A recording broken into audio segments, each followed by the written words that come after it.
Сега ќе преминеме на темата која што е здравствена и една од многу битните, овој доктор е еден од битните доктори со кои што не знам дали некој од нас нема проблем. Станува збор за умереноста.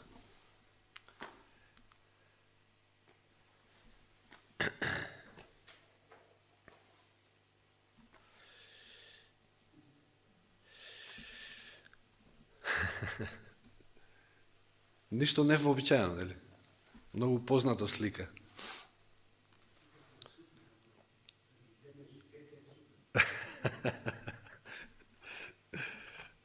Што значи всушност умереноста?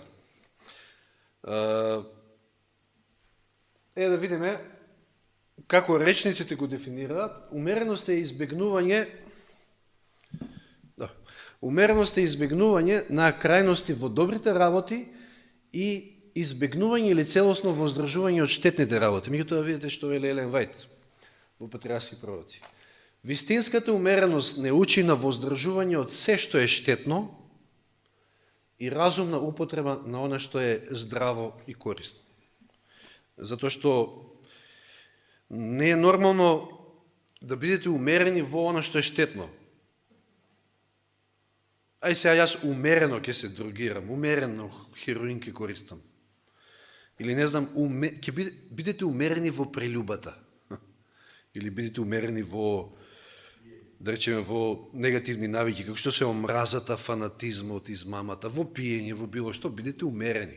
Тоа, за жал, мнозина доктори денес го советуваат, заради циркулација, може по една чашка така вино, заради циркулација. Не. Да. Вистинската умереност не учи на воздржување од се она што е штетно, а и разумна употреба на она што е здраво и корисно, затоа што и она што е здраво и корисно, ако го претерате, и тоа не е во ред. Господ Бог му заповеда на човекот во Излез 2 глава 16 до 17, велејќи јади слободно, не е Излез ова е Битие, јади слободно од секое дрво во градината, но да не јадеш од дрвото за познавање на доброто и злото. Во денот кога ќе јадеш од него, навистина ќе умреш. Еве го принципот на умереност, уште на старт. Бог го дава. Јади од се ти е дозволено, нормално, умерено. Немале проблем Адем и Ева на почетокот. Значи, тие не биле саможиви, не биле себични, немало такво нешто, не се познавало кај нив, биле совршени, немале проблем со неумереност, така да знаеле колку можат. 2 глава. Чек само да видам да не сум нешто грешка овде, пошто не знам зашто сум запишал Излез. Да. Битие 2 глава 16 и 17. И им заповедал да не јадат никако од дрвото на спознание на доброто и злото. Всушност, планот на Господа бил да човекот го познава само доброто. Но гелот мислил поинаку.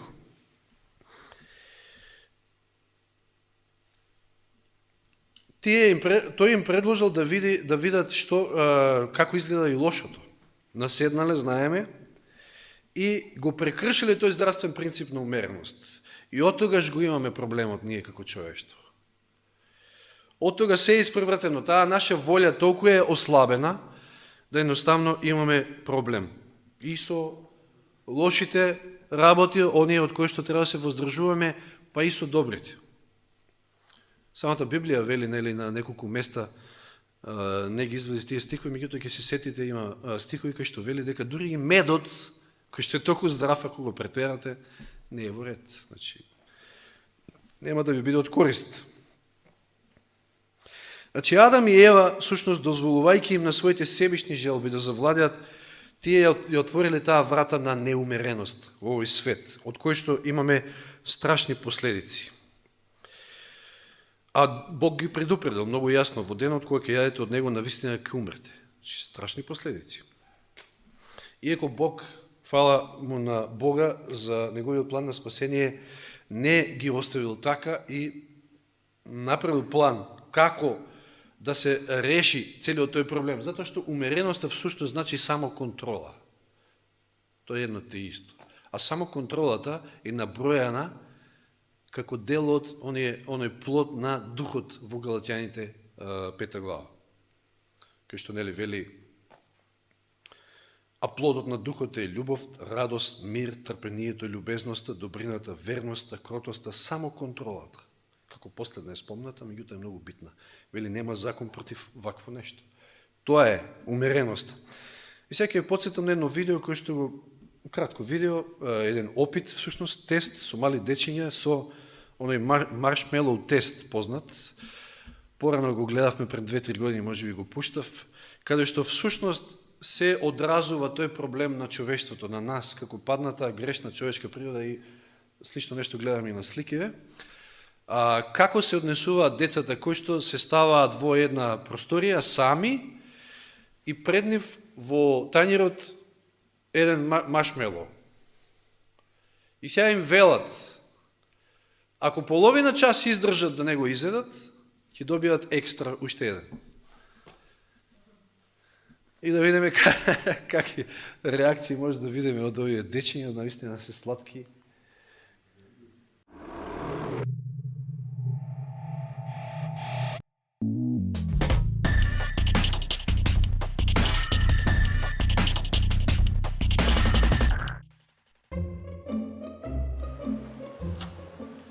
Okay, sit in that chair. All right, here's the deal. Marshmallow for you. You can either wait, and I'll give you another one if you wait, or you can eat it now. When I come back, I'll give you another one, so then you'll have two. But stay in here and stay in the chair till I come back, okay? All right.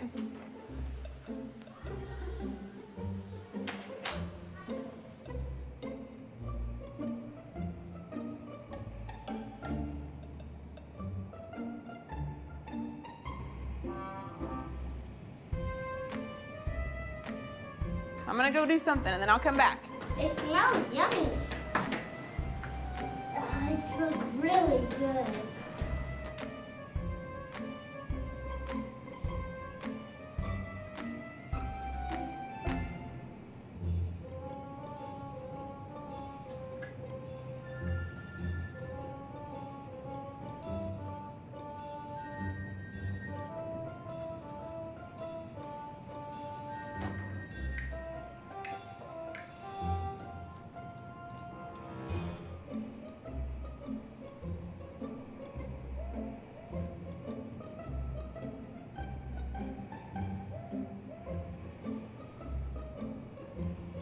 All right, so it's up to you. You can have it now or you can wait. Okay?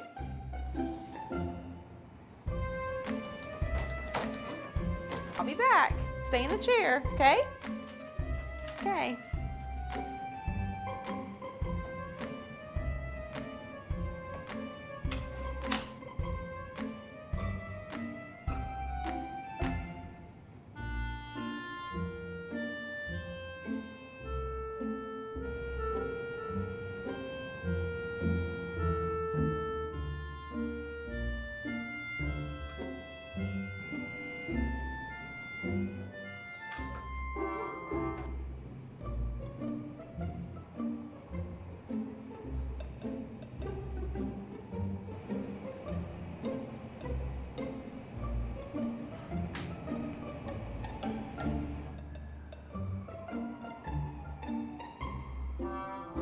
All right, so I'm gonna leave and then I'll come back, okay?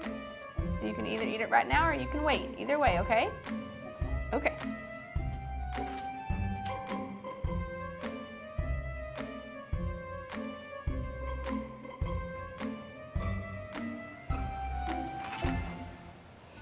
How'd you do? Did you do good? You did? Yeah. You wanted to eat it, didn't you? Yeah. So did I tell you to give you another one? Okay, now you can have both. You need them.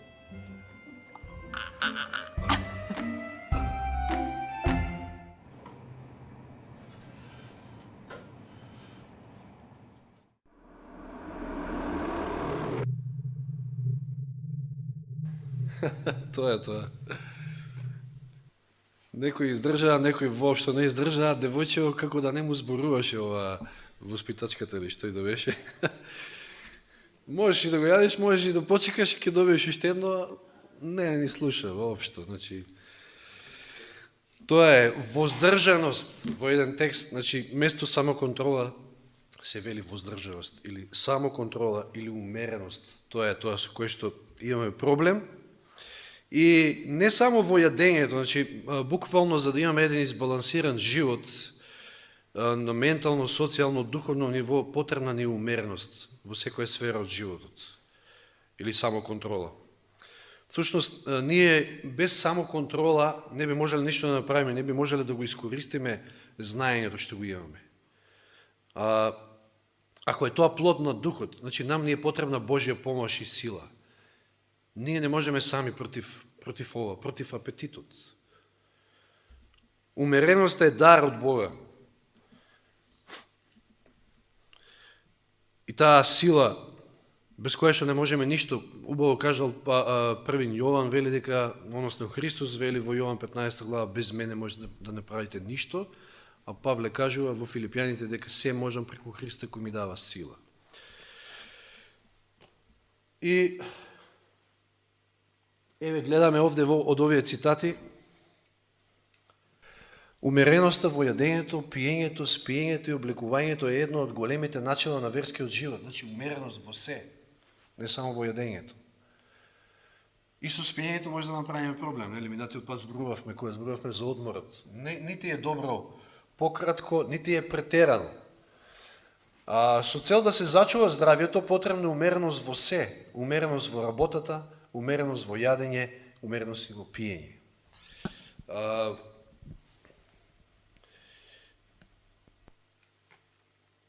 Некој може премногу да чита, премногу да мисли, премногу забава, премногу спорт, премногу телевизија. Денеска читавме некои податоци 7 часа на телевизија. Страшно. Не знам како е случајот со нас. Јас може би претерувам, можам да кажам, јас претерувам со вести гледање, значи кога ќе седам тамо 3 часот попладне и еден канал, па друг канал, а и се едно исто, ама ја упорно гледам вести. Друго, не многу National Geographic или Animal Planet или нешто така, може да свртам, меѓутоа и за тоа се нема многу време.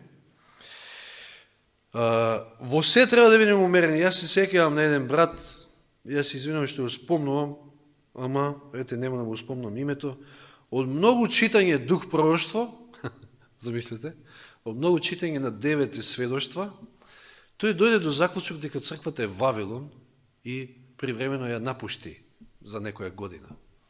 Замина во друг табор.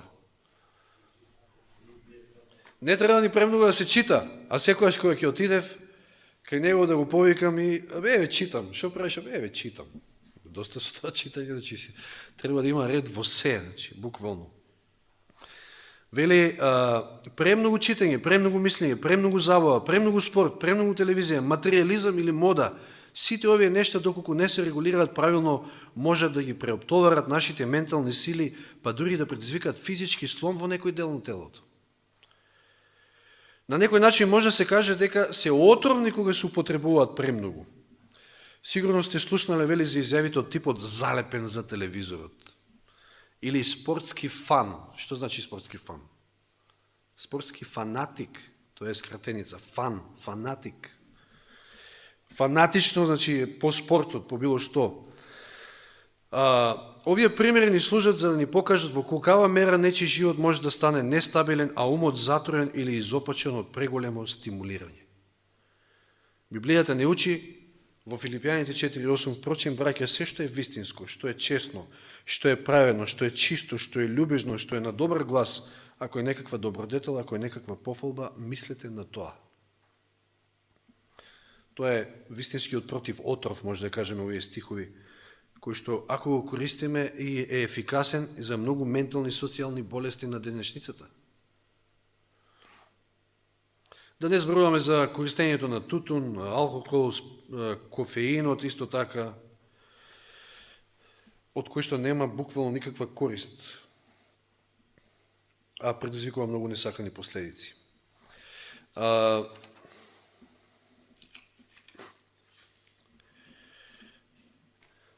Погледнете изјава на Американскиот сенатски комитет за исхрана уште од 77 година минатиот век, работи кои што ние пак ги знаеме уште од предминатиот век, од 19 век. Јадете помалку шекер и сладки. Едно нешто. Значи, едноставни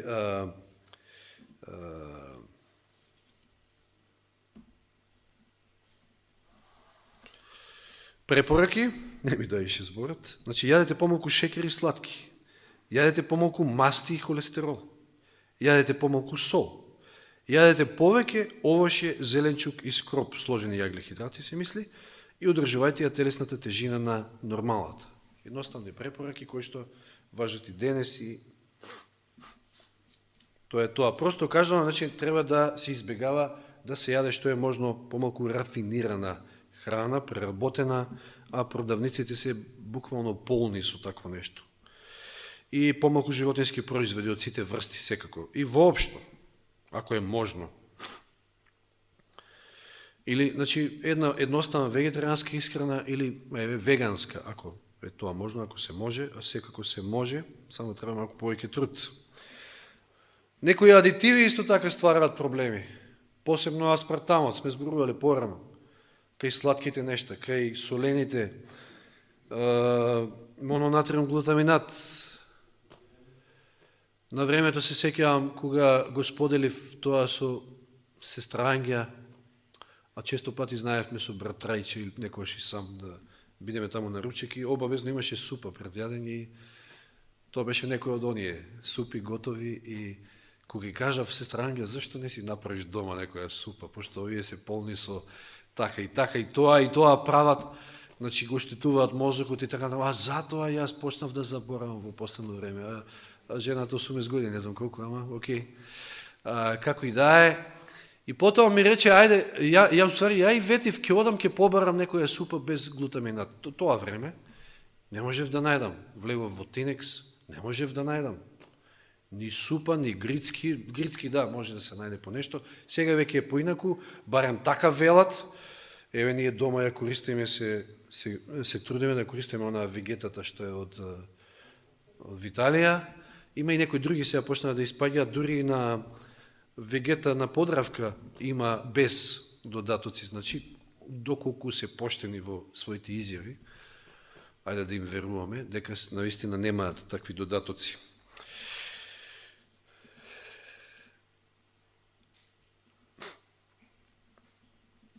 Една од разликите меѓу луѓето и животните е во начинот на кој што се стекнуваат навиките. Повеќето од нештата што ги прават животните ги прават како? Инстинктивно. Знаењето и начинот на однесување тие го добиваат по наследен пат. Капацитетот за учење на нови нешта зависи од тоа за какво животно станува збор. Кучето многу повеќе го научите од мачето, сигурно.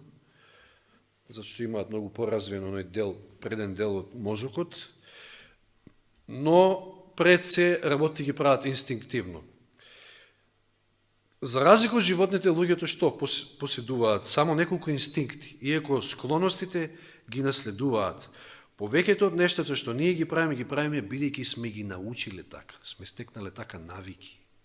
Ако го правите нешто почесто пати, тоа ви преминува во навика. Сега, лошата навика е проблем да се промени. И тоа сме го зборувале, но еве сега да го прочитаме. Секојаш кога правиме нешто или мислиме, во мозокот се активира специфична нервна патека. Овие патеки перманентно се фиксираат во мозокот и се зацврстуваат дотолку повеќе доколку се активираат почесто. Ако почесто правите нешто и таа патека се усталува, едноставно како да разгазите некое поле, значи со трева и ќе си направите патека и следниот пат најлесно, полесно, вие пак по патеката поминете, нема сега да газите по тревата, по патеката, постојано и се повеќе. Кога се обидуваме да се откажеме од одредена навика, потребно е да ја деактивираме таа нервна патека, а тоа не е лесно. Ова може да се направи на два начина. Велејќи не на таа навика, а тоа е неверојатно тешко, посебно ако станува збор за некоја долгогодишна навика, и на тој начин овозможуваме спречените нервни влакна да почнат да се формираат повторно на старата патека, со што се намалува моќта на навиката, или пак со замена на нешто. Значи, ако таа лоша навика ја замениме со некоја добра навика, исто и така може да постигнеме резултат. Во секој случај тоа е тешко и нам не е потребна Божја сила. Затоа не за чудо е ставена само контролата или умереноста токму во дар на духот. Делот, плодот на духот. Ајде да прочитаме уште некој цитат.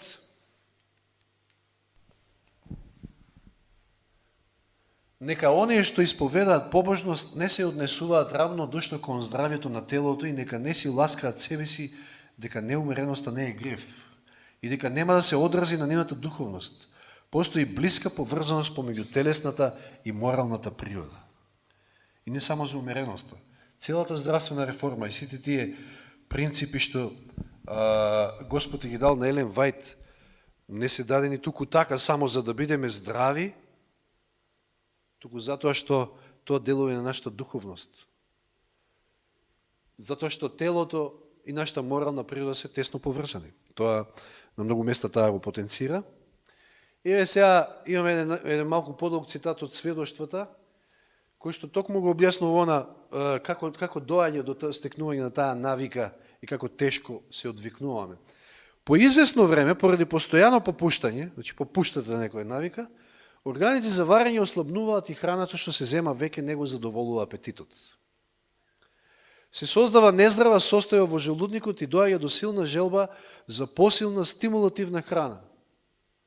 Чајот, кафето и месото создаваат впечаток на моментално подобрување, како да ви даваат некоја свижина, сила.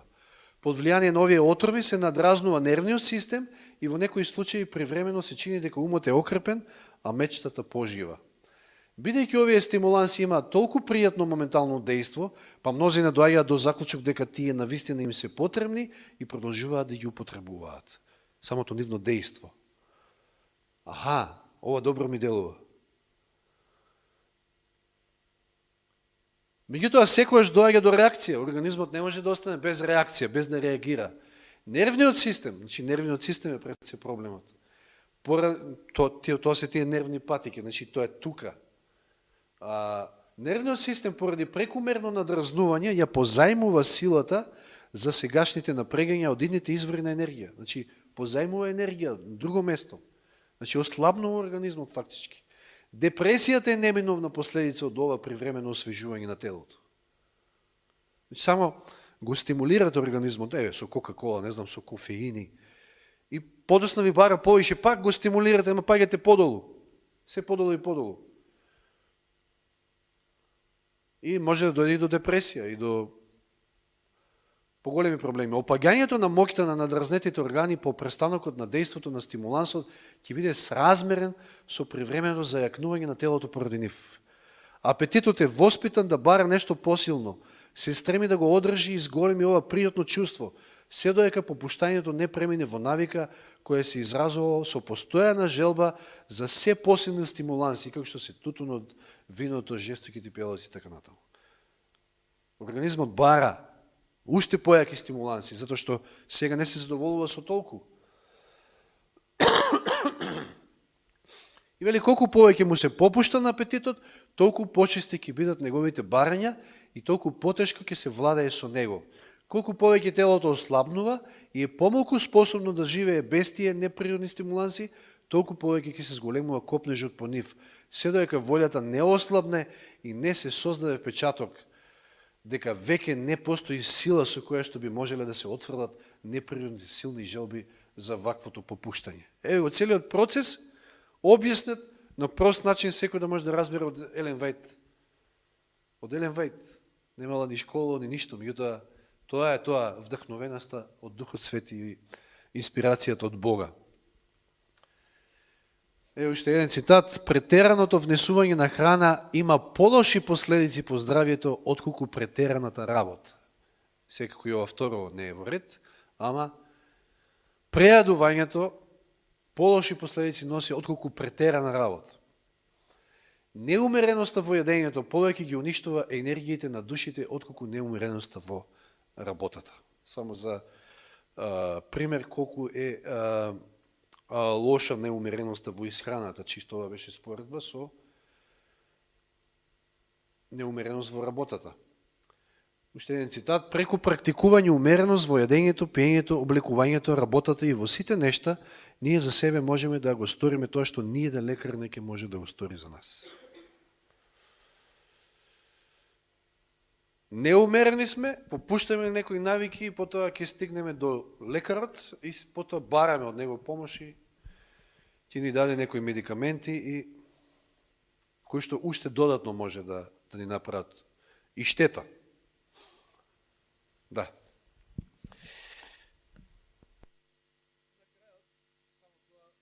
Повторам уште еднаш, значи дека вистинската самоконтрола е дар од Бога, што може да го добиеме само преку Христа. Во една прилика Исус ќе каже тоа во Јован 15:5, веќе го спомнав. Јас сум лозата, вие сте прачките. Кој останува во мене и јас во него, тој дава многу плод. И тој ќе има и љубов, и мир, и радост, и самоконтрола и така натаму.